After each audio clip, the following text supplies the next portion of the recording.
എനിക്ക് അറിയില്ല. ഞാൻ ആകെ അത്ഭുതപ്പെട്ടിരിക്കുകയാണ്. കാരണം ഷൈനിനെ പറ്റി ഇങ്ങനെ ഒരുപാട് ആരോപണങ്ങൾ കേൾക്കുന്നുണ്ട്. നമുക്ക് നേരത്തെ അറിയാം. ഉം. ഷൈൻ ഇത് ഉപയോഗിക്കുന്നുണ്ട് ആളാണെന്നുള്ളത് എനിക്ക് അറിയില്ല. കാരണം എന്താ വെച്ചാ ഞാൻ കണ്ടിട്ടില്ല. എന്റെ സാന്നിധ്യത്തിൽ വെച്ചിട്ടോ ഉം. അല്ലെങ്കിൽ എന്റെ സെറ്റിലോ ഒന്നും അങ്ങനെ ഇത് ഉപയോഗിച്ചിട്ട് ഒരു രീതിയിലും അവൻ പെരുമാറിയിട്ടില്ല. പക്ഷെ പുറത്തുനിന്ന് നമുക്ക് ഇങ്ങനെ ന്യൂസ് കേൾക്കുന്നുണ്ട്. അതുകൊണ്ട് തന്നെ സ്വാഭാവികമായിട്ടും ഉണ്ടായിരിക്കാം. ഇല്ലെന്ന് ഞാൻ പറയുന്നില്ല. ഉം. പക്ഷെ ഞാൻ എന്റെ കൂടെ അസിസ്റ്റന്റായിട്ട് വർക്ക് ചെയ്യുന്ന സമയത്തൊന്നും ഒരു കുഴപ്പമില്ലാത്തൊരു ഇല്ല, അത് ഞാനും ചെറുപ്പക്കാരനായിരുന്നു. കേട്ടിട്ടുണ്ട്. അന്ന് കൂടെ അഭിനയിച്ചിരുന്ന അതെ അതെ ആ അതെ ആൾക്കാർ തന്നെ പറയുന്നു അന്ന് അതെ ഒരുപക്ഷെ തുടക്കകാലമായിരിക്കുമല്ലോ. അതെ അതെ അതെ.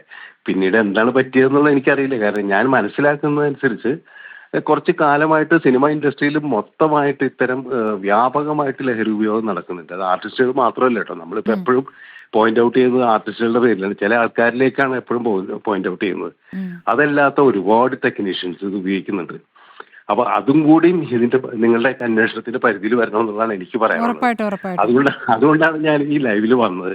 ഓക്കെ. പലപ്പോഴും എന്താ വെച്ച് കഴിഞ്ഞിട്ടുണ്ടെങ്കിൽ പലപ്പോഴും ഇപ്പൊ ഈ ഷൈൻ ടോം ചാക്കോ എന്ത് കാര്യം വന്നാലും ഷൈൻ ടോം ചാക്കിലേക്കും അല്ലെങ്കിൽ ശ്രീനാഥ് ബാസിയിലേക്കും മാത്രമായിട്ട് ഫോക്കസ് ചെയ്യരുത് എന്നുള്ളതാണ് എൻ്റെ ഒരു അഭ്യർത്ഥന. അതൊരു കാരണം ശരിയാണ് ഒരുപാട് ശ്രീ പേര് കമൽ. പക്ഷെ എന്താ പ്രശ്നം എന്ന് വെച്ചാൽ ഇപ്പോൾ രണ്ട് ലഹരി മാഫിയുമായി ബന്ധപ്പെട്ട് 2 പേർ പിടിയിലായി. ഒരു അതെ ദമ്പതികൾ. അവർ നൽകിയ അതെ മൊഴി അനുസരിച്ച് ഈ 2 പേർക്ക് കൊടുക്കാനാണ് കൊണ്ടുവന്നതെന്നാണ് പറഞ്ഞത്. അതാണ് ആ പേരുകൾ അതെ വീണ്ടും അതെ ഉയർന്നു വരാൻ കാരണം. സ്വാഭാവികമായിട്ടും അല്ല അവരും അങ്ങനെ പറയുള്ളൂ. കാരണം എന്താ പറയുക, സെലിബ്രിറ്റീസിന്റെ പേരല്ലേ ആദ്യം പറയാ, ഉം. അല്ലെങ്കിൽ അറിയപ്പെടുന്ന ആൾക്കാരുടെ പേരല്ലേ വരുള്ളൂ.